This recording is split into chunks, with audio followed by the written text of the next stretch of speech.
மோகா டிக்கெட்டுமில் நேர்கள் அனைவருக்குமே வணக்கம். இந்த வீடியோவில் Canon 200D Mark II வந்து பார்த்தீங்கன்னா டெம்பர் கிளாஸ் ஒன்று பர்ச்சேஸ் வந்து பண்ணியிருக்கோம். இந்த டெம்பர் கிளாஸ் வந்து பார்த்தீங்கன்னா வந்து 800 ரூபீஸுங்க. குவாலிட்டியான டெம்பர் கிளாஸ்ன்றதுனால கூடவே நான் வந்து வாங்கிட்டேன். இதில் 2 வைப்ஸ் பார்த்தீங்கன்னா கொடுத்துருப்பாங்க. 1, 2 அப்படின்னு சொல்லிட்டு 1 வெட், இன்னொன்று பார்த்தீங்கன்னா ட்ரை. ரெண்டுமே எடுத்து பார்த்தீங்கன்னா நீங்கள் வந்து 1 by 1 நீங்கள் க்ளீன் ஆனது பண்ணிக்கலாம். ஸோ அதுக்கப்புறம் பார்த்தீங்கன்னா வந்து மூணாவது வந்து பார்த்தீங்கன்னா வந்து டஸ்ட் அப்சர்வர் அப்படின்னு சொல்லிட்டு ஒரு ஸ்டிக்கர் மாதிரி கொடுத்துருப்பாங்க. இதை இது மாதிரி பார்த்தீங்கன்னா கிழிச்சிக்குங்க. ஸ்டிக்கர் மாதிரி இப்படி எடுத்ததுக்கப்புறமாக அந்த கிளாஸ் மேலே இது மாதிரி பார்த்தீங்கன்னா நம்ம வந்து இப்படி ஒட்டி அப்படியே நம்ம எடுக்க வேண்டியது தான். டஸ்ட் பார்ட்டிகல்ஸ் ரொம்ப மைனூட்டாக இருந்துச்சுன்னா இது வந்து பார்த்தீங்கன்னா அப்சர்வ் பண்ணி எடுத்துரும். ஸோ அதுக்காக இது வந்து கொடுத்துருக்குறாங்க. ஸோ கம்பல்சரி க்ளீன் பண்ணிக்கோங்க.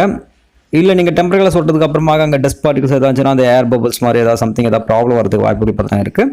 அதனால் சுற்றி 1க்கு 2 தடவை இது மாதிரி க்ளீன் ஆனது பண்ணிக்கோங்க. ஸோ இப்போ நம்ம அது வந்து க்ளீன் பண்ணியாச்சு. அடுத்தது நம்மளுடைய ஸ்க்ரீன் ப்ரொடக்டர் எடுத்தாச்சு. இது ஸ்க்ரீன் ப்ரொடக்டர் இல்லை டெம்பர் கிளாஸ் அப்படின்னு சொல்லுவாங்க. ஸோ ரொம்ப குவாலிட்டியாக இருக்கணுன்றதுக்காக நான் வாங்கினது. ஓகே, கரெக்டாக நீங்கள் வந்து ஃபிக்ஸ் பண்ணிக்கிங்க. தெரியலன்னா நீங்கள் கடையில் கொடுத்து கூட நீங்கள் வந்து ஃபிக்ஸ் பண்ணிக்கிங்க. நான் கேமரா பொறுத்தவரை நான் வந்து ரிஸ்க் எடுக்க விரும்பலை.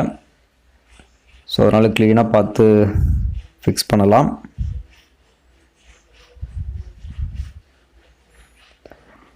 எட்ஜஸ் வந்து பார்த்தீங்கன்னா கரெக்டாக இருக்கா நீங்கள் வந்து செக் பண்ணிக்கிங்க. எட்ஜஸ் வெளியே இருந்துச்சுன்னா நமக்கு தான் பிரச்சனை. ஏன்னா அடிக்கடி கைக்கு வந்து பார்த்தீங்கன்னா பட்டுக்கிட்டே இருக்கும்.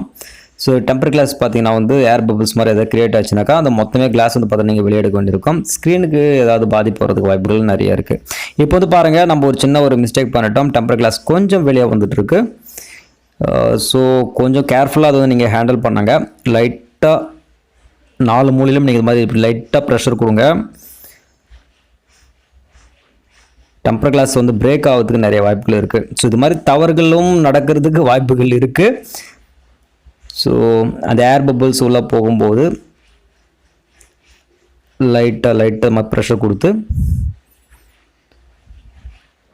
அப்படியே வெளியே எடுத்துருங்க.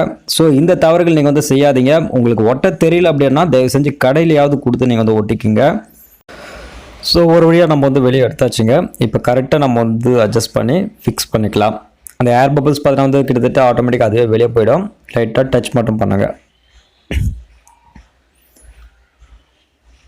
ஸோ லைட்டாக டச் பண்ணிங்கன்னா அந்த ஏர் பபிள்ஸ் எல்லாம் ஆட்டோமேட்டிக்காக வெளியே போயிடும்.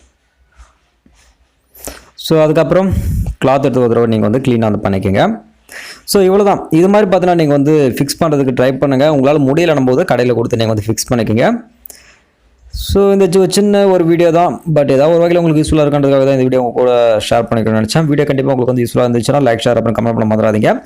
அப்கமிங் உங்களுக்கு நிறைய வீடியோஸ் காத்துட்டு இருக்கு. இது ஒரு சின்ன டிப்ஸுக்காக இந்த வீடியோ உங்க கூட ஷேர் பண்ணிக்கிட்டேன். அடுத்த வீடியோக்கள் சந்திக்கிறேன். நன்றி, வணக்கம்.